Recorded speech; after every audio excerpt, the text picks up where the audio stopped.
R last but not the least, সবচেয়ে বেশি important যে জিনিসটা, যেটা ধরো আমরা যে পানি ফুটাই সেটার কারণ কি, বা ব্যাকটেরিয়া, ভাইরাস এগুলোও থাকতে পারে, বা লিভিং থিংস থাকতে পারে কিছু জীবাণু, সেগুলোকে আমরা বায়োলজিক্যাল বা মাইক্রোবায়োলজিক্যাল ইম্পিউরিটিস বলতেছি। আচ্ছা, তো এতটুকু তো বুঝছো, রাইট? জি স্যার। আচ্ছা, এটা ছিল একটা শর্ট ইন্ট্রোডাকশন। তো আমি আর বেশি এক্সটেন্ড না করে আমি আসলে ইয়াতে চলে যাচ্ছি, এক্সপেরিমেন্টে। তো তোমাদের প্রথম যে এক্সপেরিমেন্টটা, সেটা আসলে যে ওয়াটারের আসলে পিএইচ কিভাবে ডিটারমাইন করবা, এটা খুবই বেসিক এবং খুবই ইউজফুল একটা এক্সপেরিমেন্ট আসলে। তো ওয়াটারের পিএইচ বলতে আসলে কি, যে এই ওয়াটারের মধ্যে যে তোমার ইম্পিউরিটিস বললাম, যদি আমি পিওর ওয়াটারের কথা চিন্তা করি, পিওর ওয়াটারে আসলে কোনো কিছুই থাকবে না, কোনো কম্পোনেন্টই আসলে পিওর ওয়াটারে থাকবে না। যদি তোমার ওয়াটারের মধ্যে অন্য কোনো কম্পোনেন্ট থাকে, সেটা যেটা করতে পারে পানিতে, সে আইদার পানিতে হাইড্রোজেন আয়ন দিতে পারে অথবা পানি থেকে হাইড্রোজেন আয়ন গ্রহণ করতে পারে। তো তোমরা কেমিস্ট্রিতে পড়ে আসছো না কলেজে, যে যারা পানিতে হাইড্রোজেন আয়ন বা প্রোটন প্রদান করবে সেগুলো হলো আসলে অ্যাসিড, আর যারা গ্রহণ করবে বা হাইড্রোক্সিল আয়ন প্রদান করবে, উল্টা কথায়, তারা হলো আসলে কি, বেসিক বা মানে ক্ষারীয়। আচ্ছা, এখন পানির ক্ষেত্রে আমরা এটাকে বেসিক বলে থাকি না, আমরা এটাকে বলে আসলে অ্যালকালাইন। হ্যাঁ, আচ্ছা, তাহলে যদি সামারি বলি, তাহলে পিএইচ যদি 7 এর উপরে হয় সেটা আসলে কি অ্যালকালিনিটি বা অ্যালকালাইন, আর যদি 7 এর কম হয় তাহলে সেটা হলো অ্যাসিডিক কন্ডিশনে আছে। এখন পিএইচটা আসলে কি, পিএইচটা হলো তোমার পানিতে কি পরিমাণ হাইড্রোজেন আয়ন আছে সেই কনসেন্ট্রেশনের আসলে কি স্ট্রেংথটা। এটাকে আমরা কিভাবে মেজার করতেছি, এটাকে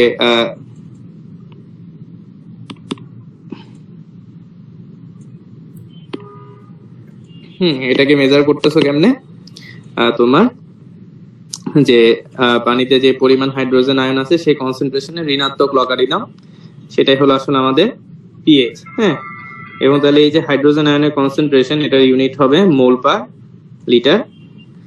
তো নর্মালি তুমি যখন আসলে ওয়াটার একটা পাত্রে নাও বা একটা বিকারে নাও, তখন আসলে সেটা কি হয়ে যায়, ডিসোসিয়েট হয়, মানে বিয়োজিত হয়। এই বিয়োজন হয়ে আসলে কি হয়, একটা হাইড্রোজেন আয়ন দেয় এবং একটা হাইড্রোক্সিল আয়ন দেয়। তো তোমরা যে ওই যে বিভিন্ন অ্যাক্টিভিটি কনস্ট্যান্ট পড়ছিলা, বা বিক্রিয়ার যে ধ্রুবক গুলা পড়ছিলা, সেই ধ্রুবক অনুযায়ী যদি লিখতে চাও, আচ্ছা, সেই ধ্রুবক অনুযায়ী লিখতে চাইলে আসলে কি, এই যে এইচ কে ডাব্লিউ, এই যেখানে একটা দেখো যে কে ডাব্লিউ একটা ইয়ে আছে। হ্যাঁ, এই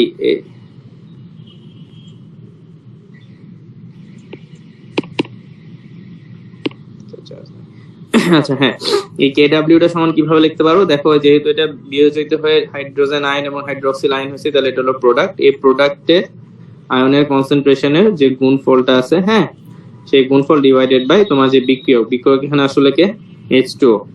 এখন H2O টা আসলে এক্সট্রিমলি লার্জ, যেহেতু এটা কনসেন্ট্রেশন অ্যারাউন্ড 56 মোল পার লিটার, এবং এটা আয়োনাইজেশনের মাধ্যমে ডিমিনিশড হইতে আসলে কি খুব, মানে ডিগ্রি ডিমিনিশনের যে রেটটা সেটা খুবই কম। এই জন্য এর অ্যাক্টিভিটিকে আমরা 1 ধরে নিতে পারি। এই কারণে তুমি দেখবা যে ইকুয়েশন 4 এ যেটা লেখা আছে যে কে ডাব্লিউ হলো জাস্ট প্রোডাক্টের কনসেন্ট্রেশনের গুণফলগুলো লেখা স্যার আছে।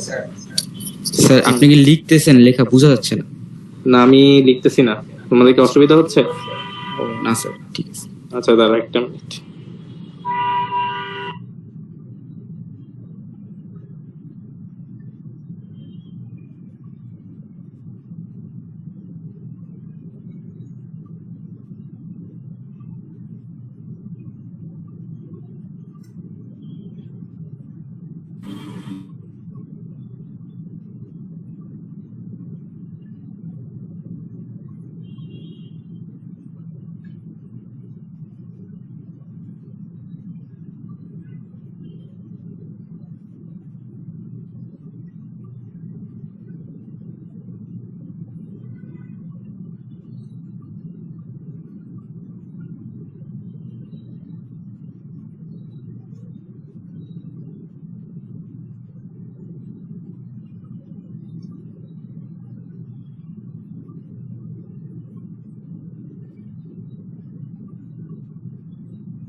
বিজ্ঞান জ্ঞান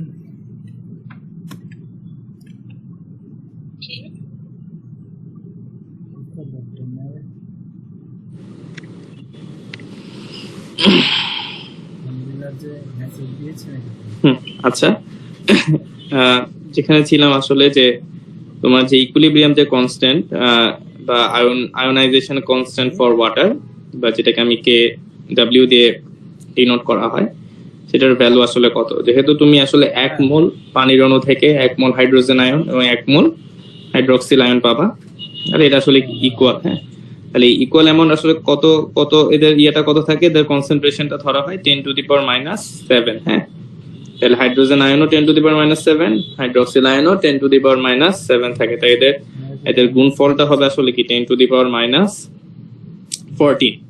তাহলে দেখো এই যে 10⁻⁷, 10⁻⁷ কখন হবে, যদি তুমি ডিস্টিল ওয়াটার নাও বা পিওর ওয়াটার নাও। হ্যাঁ, যদি এর ভিতরে ইম্পিউরিটিস থাকে তাহলে পিএইচ বা তার যে আয়নাইজেশন কনস্ট্যান্ট কেডব্লিউ 10⁻⁻, এটা তো ফিক্স, কেডব্লিউ এর মানটা ফিক্স। হয়তো হাইড্রোজেনের মান তখন ধরো 10⁻⁸ হইলো, তাহলে তখন হাইড্রোক্সিল হয়ে যাবে 10⁻⁶।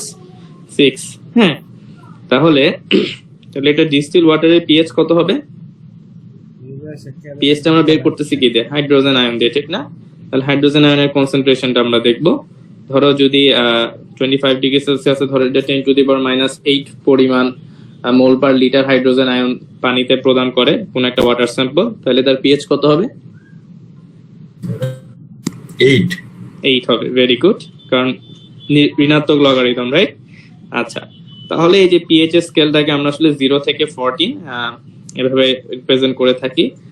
যদি 7 আসে তার মানে সেটা আসলে নিউট্রাল, 7 এর উপরে গেলে সেটা অ্যালকালাইন কন্ডিশন করে, আর যদি 7 এর নিচে থাকে তাহলে অ্যাসিড। এর মধ্যে যদি তোমার 7 এর কাছে থাকে, মানে 1 থেকে 7 এর দিকে তুমি যদি ধরো 4, 5, 6, তার মানে সেটা হলো উইক অ্যাসিড।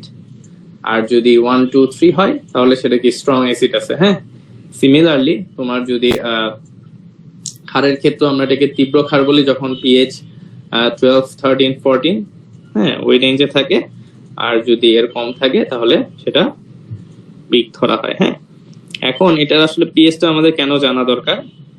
তাহলে তোমরা যেহেতু সারফেস ওয়াটার আসলে কি করছো, কালেক্ট করছো, সারফেস ওয়াটারের বিভিন্ন ধরনের ইম্পিউরিটিস থাকতে পারে। এখন এই ইম্পিউরিটিস গুলো যদি বাইকার্বনেট হয় বা কার্বনেট হয়, সেক্ষেত্রে পিএইচ হয়ে যাবে এটা অ্যালকালাইন কন্ডিশন, 7 এর উপরে থাকবে। আর যদি অন্য ধরনের বিভিন্ন তোমার ইনঅর্গানিক ম্যাটেরিয়ালস থাকে যাদের অ্যাসিডিক ধর্ম আছে, অম্লীয় ধর্ম যাদের আছে, সেসব কম্পোনেন্ট যদি তোমার পানিতে থাকে সেই ক্ষেত্রে তোমার পিএইচ সাথে কম আসবে।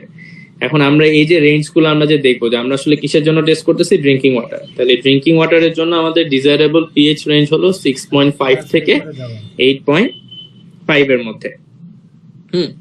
আবার ওয়াটার সাপ্লাইয়ের জন্য এরকম একটা ডিজায়ারেবল পিএইচ রেঞ্জ থাকে, বা ট্রিটমেন্ট প্ল্যান্টের জন্য একটা ডিজায়ারেবল এই তোমার পিএইচ রেঞ্জটা থাকে।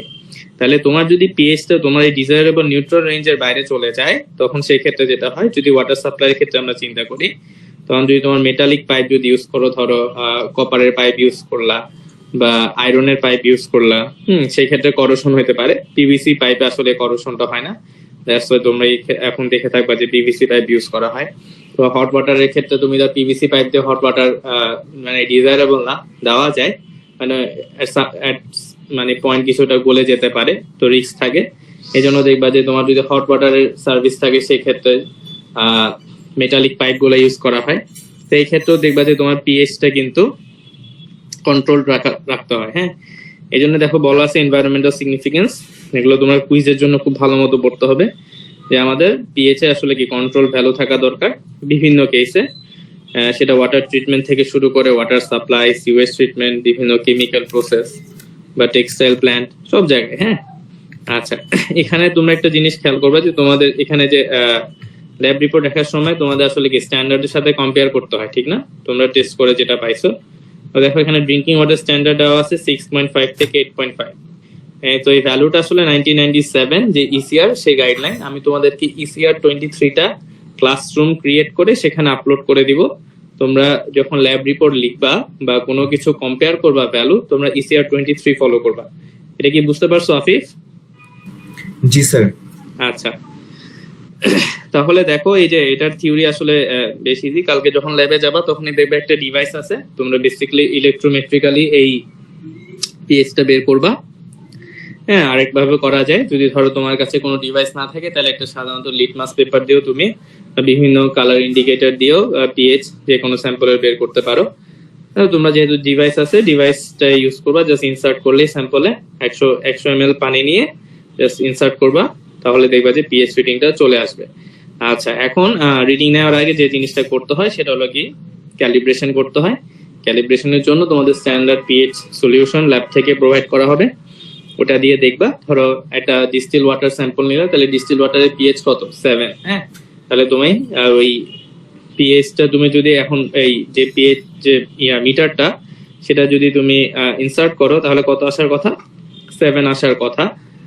তো যদি ধরো 8 আসে তাহলে তুমি ওটাকে 7 সেট করে নিলা, তার মানে কি তোমার ইকুইপমেন্টটা ক্যালিব্রেট হইলো। ক্যালিব্রেশন মিন্স জাস্ট এররটাকে কনসিডার করা। যদি বুঝতে অসুবিধা হয় চিন্তা করবা যে ধরো তুমি কোনো কিছু ওজন করার আগে ও দেখবা যে মিটারে অনেক সময় মাইনাস বা অনেক সময় প্লাস 0.25 থাকে, তারপর তোমরা কি করো 0 সেট করে দাও না, তার মানে আসলে এটাকে ক্যালিব্রেট করে নিলা। ঠিক আছে, ওকে। তাহলে এটা ছিল পিএইচ। এর পরে যে টপিকটা সেটা ইম্পর্টেন্ট, সেটা হলো কালার। হ্যাঁ, আচ্ছা, তাহলে এই যে কালার যেটা, এটা এক ধরনের কি ফিজিক্যাল প্রপার্টি, রাইট? এখন দেখো তুমি যদি পিওর ওয়াটার চিন্তা করো বা ডিস্টিল ওয়াটার চিন্তা করো, ডিস্টিল ওয়াটারে কি কোনো কালার থাকবে?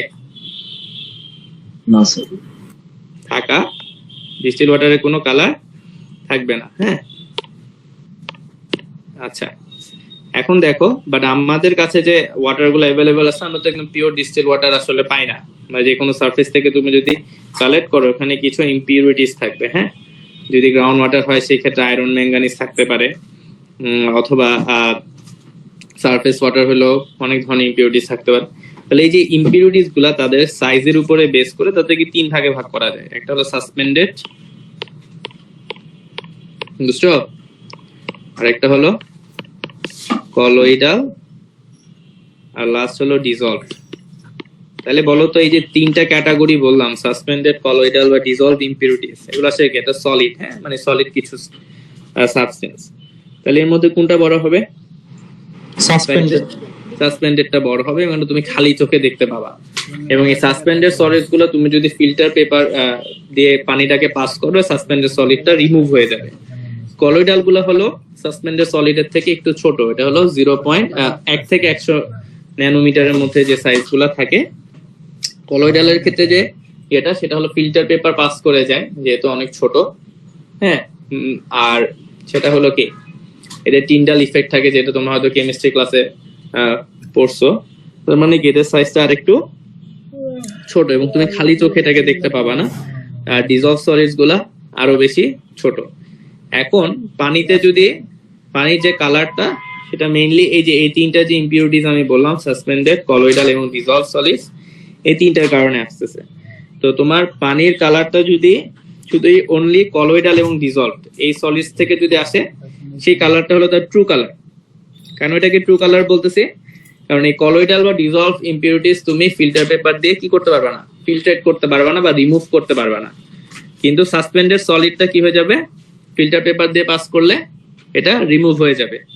তাইলে তোমার যদি পানির মধ্যে সাসপেন্ডেড, কলয়েডাল, ডিসলভ এই 3টা থাকা অবস্থায়, মানে ফিল্টার পেপার ইউজ না করে তুমি যদি কালারটা মেজার করো, সেই কালারটা হবে তোমার অ্যাপারেন্ট কালার। সেই কালারটা কি হবে? Apparent colour. আর তুমি যদি সাসপেন্ডেড সলিডটাকে রিমুভ করে বাকি 2টা কারণে যে কালারটা পাবা সেটা হবে কি ট্রু কালার। তাহলে বলো তো ট্রু কালারের ভ্যালু বেশি হবে নাকি অ্যাপারেন্ট কালারের ভ্যালু বেশি হবে? Sir apparent. এক্স্যাক্টলি, অ্যাপারেন্ট কালারের ভ্যালু বেশি হবে আর ট্রু কালারের ভ্যালু কম হবে। হ্যাঁ, আচ্ছা, ওকে। এটা যদি বুঝে থাকো তাহলে দেখো এই যে কালার ইন্টেন্সিটিটা আমরা বলতেছি, এটা জেনারেলি আসলে ইনক্রিজ করে কিসের সাথে? পিএইচ এর সাথে।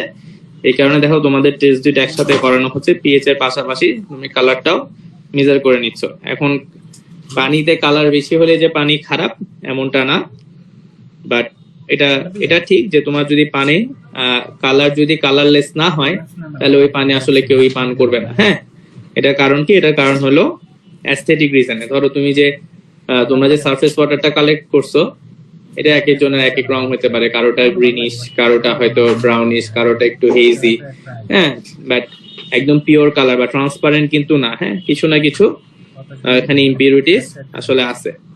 তাহলে এই যে ইম্পিউরিটিস থাকার কারণে তোমার কাছে কি মনে হবে যে এটা আসলে ডিজিজ ক্রিয়েট করতে পারে। এই কারণে কালার্ড ওয়াটার মানে হার্মফুল, বা মানে কালার্ড ওয়াটার দিয়ে আসলে বোঝা যায় না যে এটা কি পরিমাণ পলিউটেড, বাট এটা একটা ইনডাইরেক্ট মেজারমেন্ট। হ্যাঁ, পানির কালার যদি ভালো না থাকে তাহলে আমি বুঝে নিতে পারি যে পানিতে পানি কন্টামিনেশন আছে বা এখানে পলিউটেন্ট আছে। তো কালার্ড ওয়াটার আর কি কি প্রবলেম করে, যে পানিতে যদি এই যে কালারিং গুলো হচ্ছে, এই কালারিং গুলো হওয়ার মেইন রিজন আসলে কি, তোমার হলো বিভিন্ন অ্যালজি, সেডিমেন্টস বা অর্গানিক ম্যাটেরিয়ালস থাকে। তাহলে তুমি যখন ওই যে ডিসইনফেকশন করার জন্য আমরা জেনারেলি কি করি, ব্লিচিং পাউডার ইউজ করি, বুঝছো? তাহলে এই ব্লিচিং পাউডার যখন তুমি ইউজ করো, তুমি যদি ধরো এই পলিউটেন্ট গুলাকে যদি রিমুভ না করে থাকো, সেই ক্ষেত্রে কি হবে, এটা কিছু বাই প্রোডাক্ট তৈরি করবে।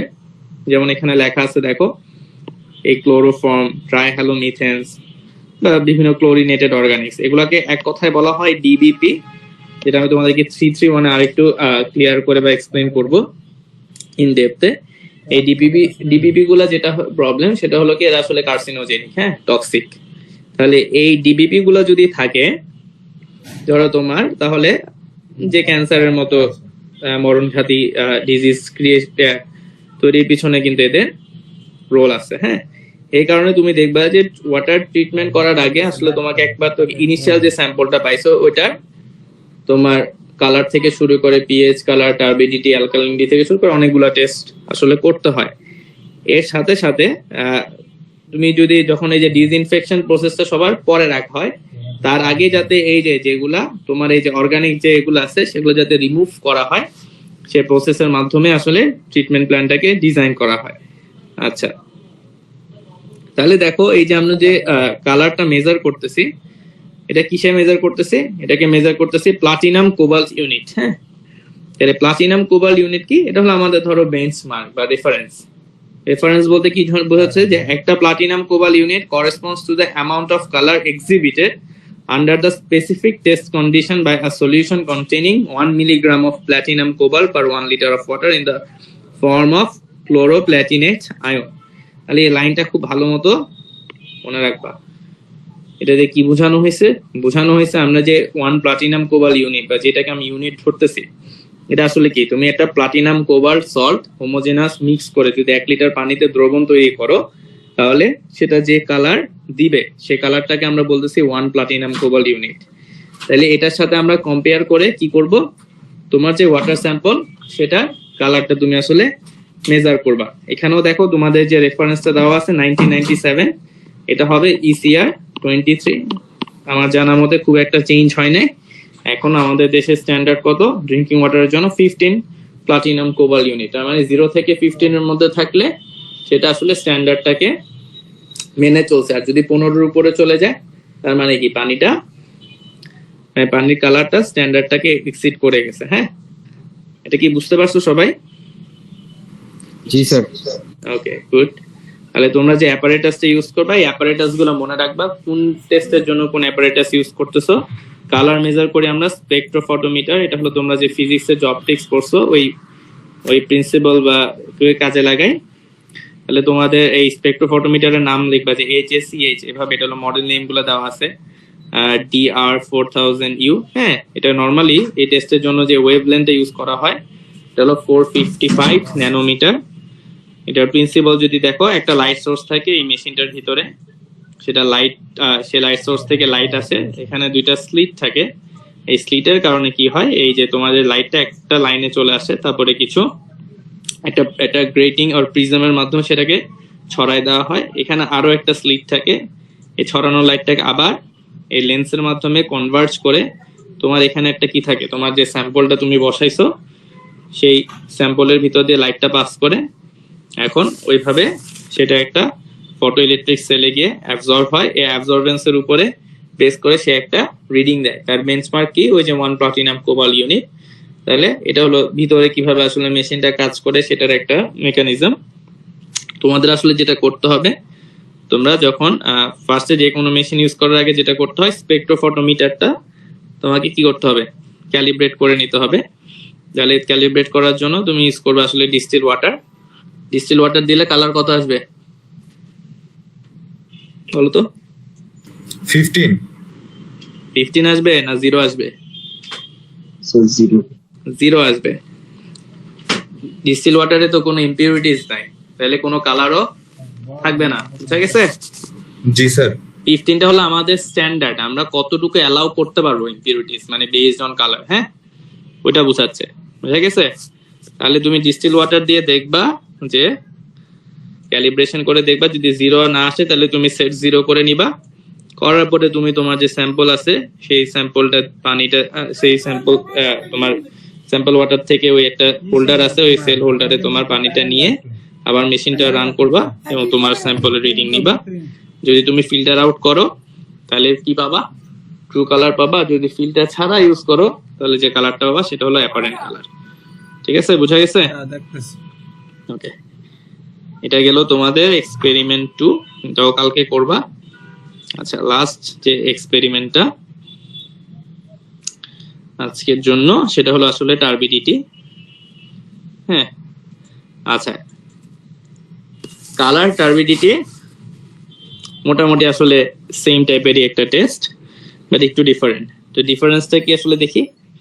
এখানে বলা হচ্ছে যে টার্বিডিটি হলো একটা indirect measurement of particulars in the water. এখানে পার্টিকুলারস বলতে আসলে বোঝানো হচ্ছে সাসপেন্ডেড পার্টিকুলারস। এই জন্যই তোমাদেরকে শুরুতে আমি আসলে ক্যাটাগরিটা বলে দিছি, যে তাদের সাইজ রেঞ্জ অনুযায়ী দেখো ইম্পিউরিটিস গুলোকে আমরা সাসপেন্ডেড, কলয়েডাল এবং ডিসলভ সলিড এই 3টা ভাগে ভাগ করতে পারি। এখানে টার্বিড দিয়ে আসলে কি বোঝায়? টার্বিড কথার অর্থ হলো ঘোলাটে, বাংলা হলো ঘোলাটে। তার মানে তোমার যদি পানিতে সাসপেন্ডেড সলিডস থাকে, সে কি করবে? ধরো একটা স্যাম্পল, এখানে অনেকগুলো সাসপেন্ডেড সলিড আছে, তাহলে এটার ভিতর দিয়ে তুমি যখন লাইট পাস করবা, সে লাইট কি পাস করতে দিবে? এখানে দিবে না, বাধা দিবে, এটাকে স্ক্যাটার করে দিবে। ঠিক আছে? মানে তোমার এখান থেকে পানি যত বেশি ঘোলাটে হবে, তুমি কিন্তু এদিকে ধরো চোখ রাখলা, তুমি কি এই পানিটাকে আর এই লাইটটাকে আর দেখতে পারো? ধরো এখান থেকে একটা টর্চ দিয়ে লাইট দিলা একদম অন্ধকার একটা রুমে, তুমি যদি এটা যদি একদম ট্রান্সপারেন্ট ওয়াটার হয়, এই লাইটটা কিন্তু তোমার চোখে এসে পড়বে, তুমি লাইটটাকে দেখতে পাবা।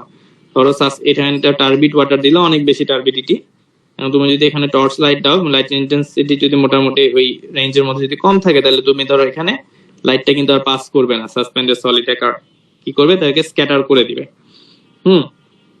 এই জিনিসটা আসলে কি? টার্বিডিটি। বুঝতে পারছি? তাহলে টার্বিডিটি কে দিচ্ছে? Suspended solids. মনে থাকবে? আচ্ছা, এবং বলো, তোমরাই বলো, দুইটা স্যাম্পল নিলে, একটা হলো ধরো কেউ লেক থেকে পানি নিছো, আর একটা হলো রিভার থেকে পানি নিছো, কোনটাতে টার্বিডিটি বেশি থাকতে পারে? স্যার লেখতে। হ্যাঁ, লেক থেকে? স্যার রিভারে। গুড। রিভারে কেন ওয়াটার টার্বিড হবে? স্যার পানি মুভ করতেছে। এক্স্যাক্টলি। তো পানি যখন মুভ করে, তখন রিভার যখন টার্বুলেন্স ক্রিয়েট হয়, বা রিভারে আসলে কি থাকে, রিভারের ফ্লো ভেলোসিটিটা অনেক বেশি থাকে। লেকের কথা চিন্তা করলে লেকের পানিগুলো কিন্তু স্ট্যাগনেন্ট বা স্থির থাকে, তাদের ভেলোসিটি নাই, ইজ ক্লোজ টু 0। হ্যাঁ, বাট রিভারের ক্ষেত্রে যেটা হয় সেটা হলো কি, রিভার তোমার সেডিমেন্টস ক্যারি করে নিয়ে যায়, বিভিন্ন, যেটা আমরা বলি পলি বলি বাংলাতে। হ্যাঁ, যেটা তোমরা জিওলজিতেও কিন্তু পড়ছো না, যে রিভারের ক্যারিং ক্যাপাসিটি বা এই ধরনের টার্ম গুলো তো পড়ে আসছো, যে তারা কি করে, বিভিন্ন সেডিমেন্টসও ক্যারি করে। তাহলে এই সেডিমেন্টস গুলো আসলে কি? Suspended solids. হ্যাঁ, এই কারণে তুমি দেখবা যে রিভারে যখন ফ্লাড কন্ডিশন হয়, তখন এই রিভারের ওয়াটার অনেক কি থাকে, ঘোলাটে থাকে, এবং দেখবা যে ব্রাউনি, ধুলাবালি, মানে অনেক ধুলা আছে বা স্যান্ড পার্টিকেল আছে। আর লেক বা আদার যদি সোর্স চিন্তা করো, এখানে একটা কথা আছে যে কুইসেন্ট কন্ডিশন। এই কথাটার অর্থ হলো যে স্ট্যাগনেন্ট, স্থির। হ্যাঁ, এটা হলো স্থির। হ্যাঁ, তাহলে মোস্ট অফ দ্য টার্বিডিটি এখানে হবে হলো ফাইন পার্টিকেলস এর কারণে, মানে সাসপেন্ডেড সলিডস এর মধ্যে যে ওগুলো একটু সাইজ ছোট, আর রিভার থেকে নিলে ওই সাসপেন্ডেড সলিডস গুলো আরো বেশি বড় পাবা। হ্যাঁ, আচ্ছা, তাহলে এখন যদি এনভায়রনমেন্টাল সিগনিফিকেন্স চিন্তা করো, প্রথম কথা কি হবে? পানি ঘোলাটে, তাহলে কি অ্যাস্থেটিক্যালি সেটা অ্যাকসেপ্টেবল না, তাহলে মানুষ ওই পানিটা আসলে কি করবে না, ড্রিঙ্ক করবে না। তাদের একটা ভয় থাকবে যে টার্বিড ওয়াটার ডিজিজ ক্রিয়েট করবে। তারপরে ফিল্ট্রেশন প্রসেসের ক্ষেত্রে যদি চিন্তা করো, ধরো তোমার পানি অনেক বেশি টার্বিড, হ্যাঁ, বা টার্বিডিটির ভ্যালু অনেক বেশি, সেই ক্ষেত্রে যেটা হবে, তুমি ধরো বাসায় যদি ফিল্টার দেখে থাকো, ফিল্টার আসলে কি থাকে, বিভিন্ন পোর সাইজ থাকে। হ্যাঁ, ধরো আমি এরকম একটা প্রোফাইল ভিউ দেখতেছি ফিল্টারে, ধরো এখানে ছোট ছোট ছোট ছোট ছোট পোর আছে। তার মানে এটা কি করে, পানিটাকে পাস করে দেয় আর পার্টিকেলস গুলাকে রিমুভ করে। তাহলে এই যে পানি পাস করে দেওয়ার জন্য একটা ছিদ্র লাগবে, রাইট? এখন তোমার যদি পানিতে অনেক বেশি টার্বিড হয়, তাহলে এই ছিদ্রগুলা কি হবে, সাসপেন্ডেড পার্টিকেলস দিয়ে ফিল আপ হয়ে যাবে। তাহলে এটাকে বলা হয় clogging of the filter bed. হ্যাঁ, ক্লগিং অর্থ বুঝছো? তার মানে ফিল্টার বেডটা ক্লগ হয়ে যাবে, হ্যাঁ, জমাট বেঁধে যাবে। তখন আবার কি করতে হবে, তোমার ফিল্টারটাকে চেঞ্জ করতে হবে, যেটা আসলে কি তোমার ট্রিটমেন্ট কস্টটাকে অনেক বাড়ায় দিবে। এই কারণে দেখবা যে পানি যদি অনেক বেশি টার্বিড থাকে, তাহলে সেটাকে কোয়াগুলেশন বা সেডিমেন্টেশন বা যে কোনো মেকানিক্যাল স্ক্রেপিং যেভাবে হোক, এটাকে প্রি ট্রিট করে নিতে হয়। আচ্ছা, আরেকটা অসুবিধাটা কি, ডিসইনফেকশন প্রসেস এটা ইন্টারফেয়ারেন্স ঘটায়। কিভাবে আমরা ডিসইনফেকশন করে থাকি, ক্লোরিন, ওজোন অথবা ক্লোরিন ডাইঅক্সাইড, মানে সোজা কথা ব্লিচিং পাউডার ধরো চিন্তা করো। এখন ব্লিচিং পাউডার দিয়ে তুমি আসলে কি করো, ভাইরাস ব্যাকটেরিয়াকে মারো। এই ভাইরাস ব্যাকটেরিয়া মারতে হইলে ব্লিচিং পাউডারের সাথে ভাইরাস ব্যাকটেরিয়ার কন্ট্যাক্ট থাকতে হবে, ঠিক আছে? তো যদি তোমার পানিতে টার্বিডিটি অনেক বেশি থাকে, সেই ক্ষেত্রে কি হতে পারে, এই ভাইরাস ব্যাকটেরিয়া গুলা, এই যে সাসপেন্ডেড গুলা আছে, পার্টিকেলস গুলো আছে, এগুলোর ভিতরে লুকায় থাকতে পারে। এগুলোর ভিতরে লুকায় থেকে সেটা তোমার ওই ডিসইনফেক্টেন্টের সাথে কন্ট্যাক্ট নাও হতে পারে, সেক্ষেত্রে তোমার ভাইরাস ব্যাকটেরিয়া রিমুভ হবে না। হ্যাঁ, আচ্ছা, আরো অসুবিধা কি হতে পারে, এই সাসপেন্ডেড পার্টিকেল গুলো তোমার ধরো রিভারের পানি কিন্তু কি হয়, একটু গরম হয়। কারণ কি, টার্বিডিটি বেশি, মানে সাসপেন্ডেড পার্টিকেল বেশি, সে হিট অ্যাবজর্ব করে সানলাইট থেকে হিট অ্যাবজর্ব করে, এবং অ্যাজ এ রেজাল্ট কি হয়, কনসেন্ট্রেশন, অক্সিজেনের যে কনসেন্ট্রেশন আছে সেটা কমে যায়। হ্যাঁ, তাহলে এই হঠাৎ করে যদি তোমার লেকের পানিতে ধরো তুমি বাইরে থেকে অনেক সাসপেন্ডেড পার্টিকেল যদি ডাম্প করো, লেকের পানি ইউজুয়ালি এত বেশি টার্বিড হয় না, বাট কোনো কারণে যদি ধরো মানুষের কারণে বা আমরা যদি ধরো ময়লা লেকে যদি ডাম্প করি, সেই ক্ষেত্রে কি হবে, তার টার্বিডিটি বেড়ে যাবে। তাহলে যে প্রবলেম গুলো হবে, টেম্পারেচার বেড়ে যাবে, লেকের পানি গরম হয়ে যাবে। লেকের পানি গরম হয়ে গেলে এটাকে বলে আমরা থার্মাল পলিউশন অফ ওয়াটার। সেই থার্মাল পলিউশনের কারণে ডিজলভড অক্সিজেন, ডিও লেভেল কমে যাবে। ডিও লেভেল কমে গেলে ওখানে যে ধরো লেকে যদি তুমি মাছ চাষ করো, বা এমন চিন্তা করো তুমি একটা হ্যাচারি দিছো, বা যে জায়গায় তুমি পানি আটকায় ধরো মাছ চাষ করতেছো, ওখানে যদি তোমার এরকম টার্বিডিটি বেড়ে যায়, সেক্ষেত্রে কিন্তু যে ডিও লেভেল কমে যাবে, আর ডিও লেভেল কমে গেলে অক্সিজেনের অভাবে মাছগুলো মারা যেতে পারে। তাহলে এগুলো আসলে অনেক রিজন থাকতে পারে। তো এই জিনিসগুলো আমাদের তোমরা যদি বুঝো যে আন্ডারলাইং রিজনটা কি, তাহলে সেটা ডায়াগনোসিস করা পসিবল। হ্যাঁ, আচ্ছা,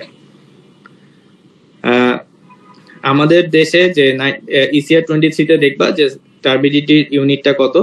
এখানে দেখো টার্বিডিটি ইউনিটের সাথে একটা কথা লেখা আছে NTU বা নেফেলোমেট্রিক টার্বিডিটি ইউনিট। হ্যাঁ, তাহলে এটা আসলে কি, নেফেলোমেট্রিক টার্বিডিটি ইউনিট হলো টার্বিডিটি মেজার করার ইউনিটটা। তাহলে এটা আসলে কি, এটা এক ধরনের স্ট্যান্ডার্ড বা বেঞ্চমার্ক।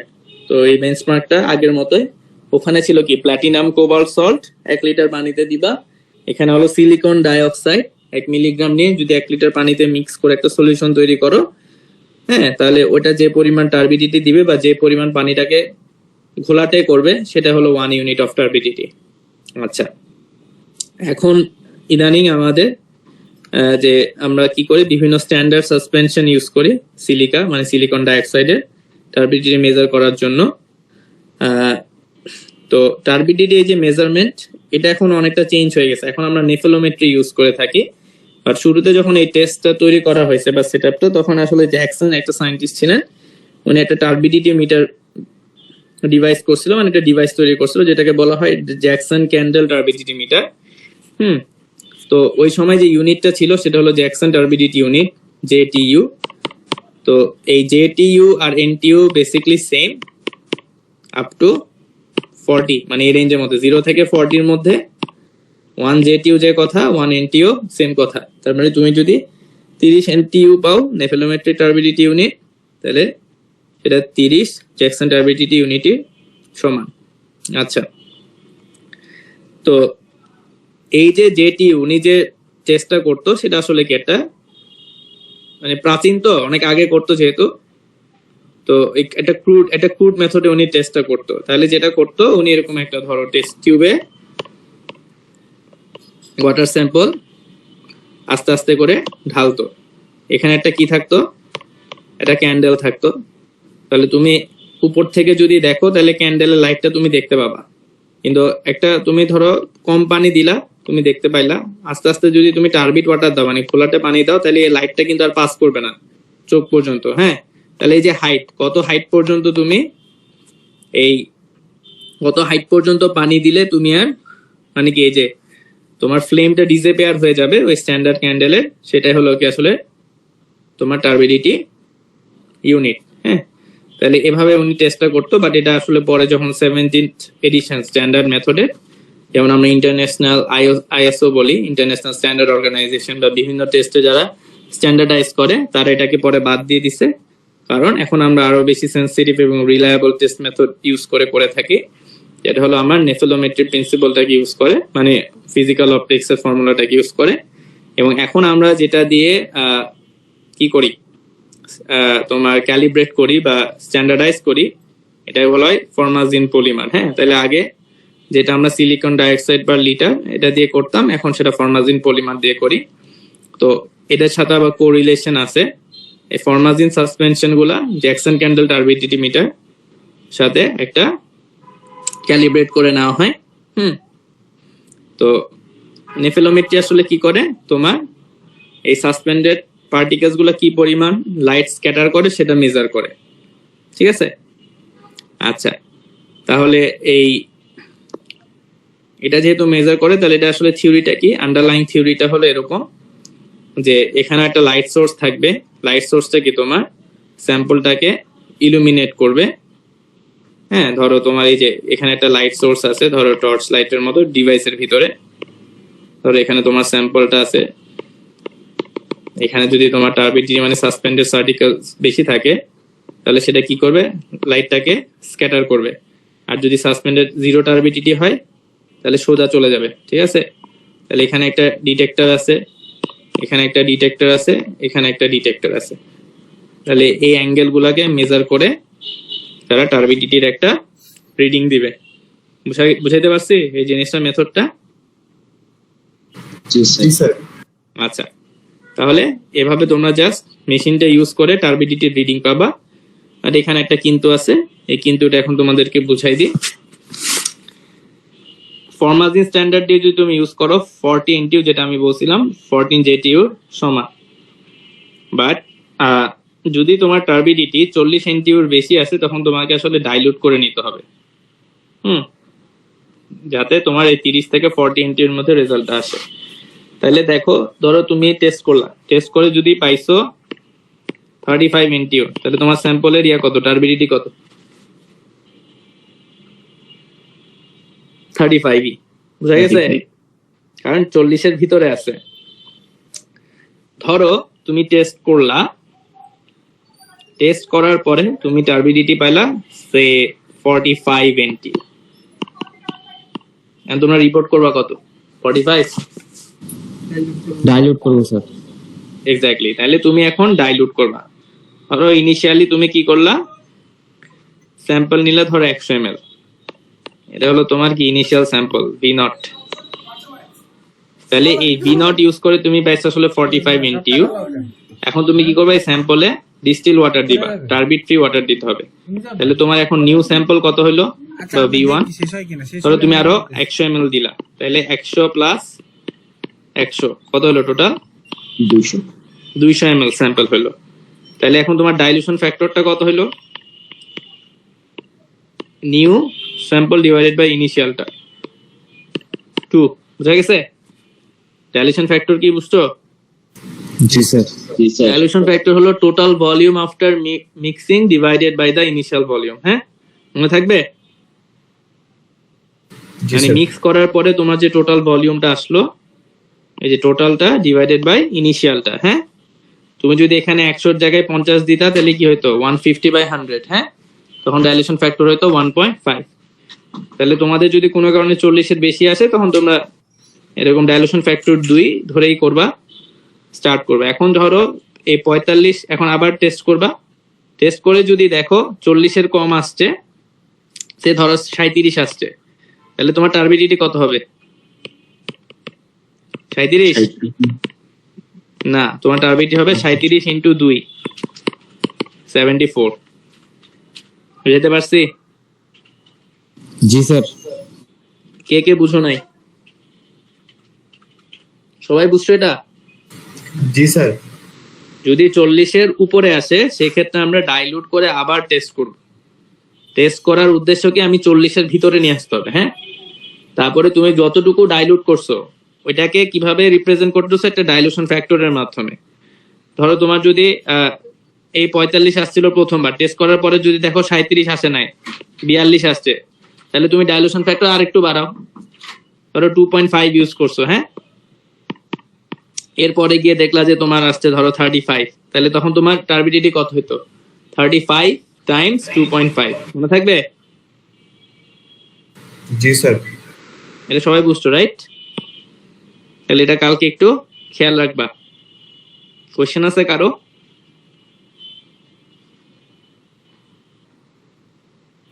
স্যার, এই যে ল্যাব রিপোর্ট গুলো যে লিখবো, এখানে কোন কোন পার্টটা লিখতে হবে ডিসকাশন থেকে শুরু করে? আচ্ছা, ল্যাব রিপোর্টে ওই আগের মতোই name of the experiment, objective, তারপর হলো অ্যাপারেটাস, সরি ইনস্ট্রুমেন্ট না, অ্যাপারেটাস, অ্যাপারেটাস ইউজ মানে নেম অফ দ্য অ্যাপারেটাস, তারপর হলো রিএজেন্ট, কেমিক্যাল রিএজেন্ট যদি ইউজ করো সেটা রিএজেন্ট ইউজ, তারপর হলো তোমার যে ডেটা শিটটা থাকবে ল্যাব থেকে প্রোভাইড করবে ওই ডেটা শিট। কোনো টেস্টের ক্ষেত্রে যদি তোমার ডেটা শিটের স্যাম্পল ক্যালকুলেশন দেখাবা, যেমন কালকে ইয়ের জন্য স্যাম্পল ক্যালকুলেশন লাগতে পারে, কোনটার ক্ষেত্রে? টার্বিডিটির ক্ষেত্রে। যদি তোমার 40-এর বেশি আসে, হ্যাঁ, তাহলে ওটা স্যাম্পল ক্যালকুলেশনে ব্রেকডাউনটা দেখাবা কিভাবে হিসাব করছো। বুঝা গেছে? জি স্যার। আচ্ছা, স্যাম্পল ক্যালকুলেশন, তারপরে গ্রাফ থাকলে গ্রাফ, না থাকলে ডিসকাশন, কনক্লুশন, আর কি এখন 3-1 উঠছো রেফারেন্স মাস্ট। ঠিক আছে? তাহলে তোমাদের ডিসকাশন কিভাবে লিখবো স্যার? হ্যাঁ, এটা আসতেছে। এই যে ডিসকাশন আর কনক্লুশন কিভাবে লিখবা সেটাই হলো তোমাদের আসলে ল্যাব রিপোর্টের মার্কিংটাই ডিসকাশন এবং কনক্লুশনের উপরেই থাকে। তো এখানে আসলে তুমি কি, তুমি হলো একজন নিজেকে চিন্তা করবা, ধরো তোমার একটা টেস্টিং কোম্পানি আছে। হ্যাঁ, তুমি এনভায়রনমেন্টাল ল্যাবে এই টেস্টিং কোম্পানির এমপ্লয়ি, তোমার কাছে ক্লায়েন্ট টেস্ট করতে আসছে। ধরো সে বললো যে আমার এই বুড়িগঙ্গার পানিটা আপনি আমাকে টেস্ট করে দেন। তাহলে তুমি ধরো টেস্ট করতেছো। এখন টেস্ট করে তুমি যে রেজাল্টটা পাবা, আচ্ছা সরি, এখানে ডেটা শিটের সাথে, হ্যাঁ ডেটা শিটে রেজাল্ট লেখা থাকে। হ্যাঁ, তুমি যে রেজাল্টটা পাবা সেই রেজাল্ট সাথে তোমার স্ট্যান্ডার্ড কম্পেয়ার করবা প্রথমে। বুঝা গেছে? ডিসকাশনে কি কি থাকবে? তোমার কম্প্যারিজন থাকবে স্ট্যান্ডার্ডের সাথে। জিনিসগুলো একটু লিখে দিই। কম্প্যারিজন করবা কিসের সাথে? স্ট্যান্ডার্ডের সাথে। ধরো তোমার পিএইচ আসছে 8.9, তোমার স্ট্যান্ডার্ডে বলা আছে কত? 6.85। তাহলে তুমি লিখবা it slightly exceeds the standard with a value of 8.9, meaning the water is slightly alkaline. হ্যাঁ, আচ্ছা, এখন এই ডিসকাশন লেখার পরে তাহলে এই যে পিএইচটা এক্সিড করলো, কম্পেয়ার করলো, তাহলে এটার ইম্প্যাক্টটা কি হতে পারে? বললা যে অ্যালকালিনিটি এখন খারাপ না ভালো সেটা কম তুমি বললা, বা এটা ড্রিঙ্কিং ওয়াটারের জন্য ইম্প্যাক্ট কি, বা ওয়াটার সাপ্লাইয়ের ক্ষেত্রে তার ইম্প্যাক্টটা কি, সেই জিনিসগুলো ডিসকাশনে বলবা, ঠিক আছে? আচ্ছা, তারপরে তাহলে এটাই হলো ডিসকাশনে থাকবে তোমার স্ট্যান্ডার্ডের সাথে কম্পেয়ার করে তোমার যে রেজাল্টের যে ডেটা সেটা ওয়াটার সাপ্লাই ইম্প্যাক্ট কি বা ওয়াটার সাপ্লাইয়ের ক্ষেত্রে ড্রিঙ্কিং ওয়াটারের ক্ষেত্রে যে ইফেক্টটা থাকে বা সিওয়েজ ট্রিটমেন্টে কোনো ইফেক্ট থাকে কিনা, মানে তার ইম্প্যাক্ট গুলো আসলে তুমি একটু ডিসকাস করবা তোমার রেজাল্টের সাথে। এবং এখানে যদি তোমরা বিভিন্ন জায়গায় রেফারেন্স পাবা বিভিন্ন ওয়েবসাইট থেকে, সেই রেফারেন্স গুলা দিবা, দিয়ে আচ্ছা এটা হলো তোমার ডিসকাশনে থাকলো। তাহলে ডিসকাশনে মেইনলি আমরা কম্প্যারিজন করতেছি, তার ইম্প্যাক্টটা লিখতেছি এবং এটাকে কতটুকু ট্রিট করতে হইতে পারে বা এটার একটা এই কমেন্টটা থাকবে হলো আসলে কনক্লুশনে। তাহলে কনক্লুশনে তুমি বলবা যে এখানে তুমি আসলে কোয়ালিটি নিয়ে একটা কমেন্ট করবা যে ওয়াটারটা অ্যালকালাইন বা ওয়াটারটা অ্যাসিডিক হওয়ার কারণে এটা ড্রিঙ্কিং ওয়াটারের জন্য সুইটেবল হবে না আনলেস সেটাকে ফার্দার ট্রিট করা হয় উইথ দিস মেথড বা ট্রিটমেন্ট মেথড গুলো যদি থাকে সেগুলো বের করে, হ্যাঁ, এবং এগুলোই তুমি রেফারেন্সে লিখবা। তাহলে তোমার এই যে ডিসকাশন আর কনক্লুশন হাইয়েস্ট 1 থেকে 1.5 পেজের মধ্যে কিন্তু লিখতে পারবা, টু দা পয়েন্ট লিখবা, আননেসেসারি কথা লেখার এখানে কোনো দরকার নাই। তুমি স্ট্যান্ডার্ডের সাথে কম্পেয়ার করে দিবা সেটা বেশি না কম, কেন বেশি কেন কম বা টিপিক্যালি কি কি ভ্যালু থাকতে পারে। ধরো তোমার সোর্স নিয়ে কিছু স্টাডি হয়েছে না, যারা বুড়িগঙ্গা নিয়ে টেস্ট করতেছে, বুড়িগঙ্গার পানি, তো বুড়িগঙ্গা নিয়ে তো অলরেডি অনেক কিছু টেস্ট হয়েছে, তো এই আদার টেস্ট গুলাতে তারা কিরকম রেজাল্ট পাইছে, হ্যাঁ, কোন কোন পয়েন্টে কিভাবে রেজাল্ট থাকে এগুলো একটু লিটারেচার রিভিউ করবা বা একটু ঘাটাঘাটি করলে দেখবা অনেক পেপার পাবা, অনেক রিপোর্ট পাবা, পানির কোয়ালিটি নিয়ে অনেক রিপোর্ট আছে, হ্যাঁ, তাহলে এই রিপোর্ট গুলোও কিন্তু একটু পড়বা। যে যত বেশি আসলে সুন্দর করে লিখবা বা ইনফরমেটিভ ডিসকাশন লিখবা যেভাবে বললাম, তার নাম্বার আসলে বেশি আসবে, বুঝা গেছে? এবং এটা কিন্তু তোমাদের যখন তোমরা আসলে রিসার্চ করবা তখনও কিন্তু দরকার যে কিভাবে আমরা এই রিপোর্ট গুলা লিখি বা কিভাবে কম্পেয়ার করি। কারণ ডিসকাশন অলওয়েজ কিন্তু একটা কম্পেয়ার করতে হয়, বাকিটা টেস্ট করে কি পাইছে আমি কি পাইছি। এখন তুমি অনেক সময় দেখতে পাও যে তোমার পিএইচ এমন আসছে যেটা নর্মালি আসে না বুড়িগঙ্গার পানিতে, ধর একদম 12-13 আসছে, তাহলে তোমার কোনো টেস্টে ভুল হয়েছে, হ্যাঁ, কি ভুল হইতে পারে সেই জিনিসগুলো ডিসকাস করবা, বুঝাইতে পারছি? জি স্যার। আর কনক্লুশন অলওয়েজ থাকবে হলো এটা কমেন্ট থাকবে। তুমি সায়েন্টিফিক অফিসার বা তুমি এখানে টেস্টার, তুমি একটা কমেন্ট করবা যেটা ভালো না খারাপ, বুঝা গেছে? তাহলে একটা কমেন্ট কনক্লুশনে মাস্ট থাকবে, মানে একটা কনক্লুডিং রিমার্কস থাকতে হবে। আর রেফারেন্স হলো তুমি যে যে ওয়েবসাইট ইউজ করছো বা যে যে পেপার পড়ছো, যে যে ম্যানুয়াল থেকে রেফারেন্স নিছো সেগুলা সাইট করবা, ঠিক আছে? ওকে, আর হলো 1, 2, 3 এর জন্য আলাদা আলাদা ল্যাব রিপোর্ট হবে কিন্তু, হ্যাঁ, যদিও এক্সপেরিমেন্ট একসাথে করানো হচ্ছে, বাট 1 এর জন্য আলাদা রিপোর্ট, 2 এর জন্য আলাদা রিপোর্ট, 3 এর জন্য আলাদা রিপোর্ট, বুঝতে পারছি? জি স্যার। জি স্যার। ওকে, তাহলে আমি আর কোনো কোয়েশ্চেন না থাকলে ক্লাস এন্ড করে দিচ্ছি, ঠিক আছে? স্যার আমাদের যে একটা রিপোর্ট সাবমিট করার জন্য বলছেন পানি কালেক্ট করে, এটা কি হ্যাঁ, ওটা হলো তুমি থার্সডে দিবা। আর স্যার ঠিক আছে। ওটা কিভাবে লিখবো, মানে ওখানে কি কি থাকবে? জাস্ট একটা ছবি আচ্ছা ওটা নিয়ে তো বলি নাই তোমাদেরকে, জাস্ট তোমরা যেখানে গেছো ছবি তুলছো না? জি জি স্যার। স্যার ছবি তুলছেন। গুড, এই যে ছবি, তাহলে তোমাদের কি তোমরা যে লোকেশন গুগল ম্যাপ ইউজ করে ওই লোকেশনটা পিন করে একটা ছবি দিবে। আর হলো তোমরা কোন ডেটে গেছো, কোন টাইমে কালেক্ট করছো, কতটুকু স্যাম্পল কালেক্ট করছো, কোন পয়েন্ট থেকে করছো এবং কোন মেথডে স্যাম্পলটা কালেক্ট করছো, এটা নিয়ে একটা ছোট্ট একটা এক প্যারাগ্রাফে একটা ডেসক্রিপশন লিখবা যে এই মেথড ইউজ করে এত টাইম, বা আলাদা বক্স করেও দিতে পারো, টেবিল করে তোমার টাইম গুলো দিতে পারো, আর কোন মেথড ইউজ করে করছো সেটা দিবা, আর তোমাদের দুইটা ছবি এক পেজের মধ্যে অ্যাড করে দিলে হয়ে যাবে, বুঝতে পারছি?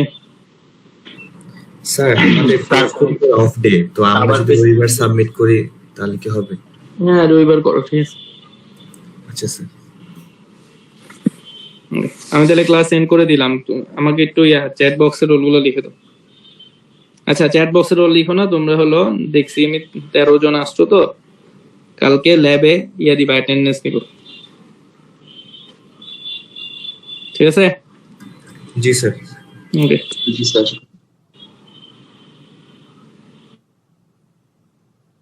আসসালামু আলাইকুম স্যার।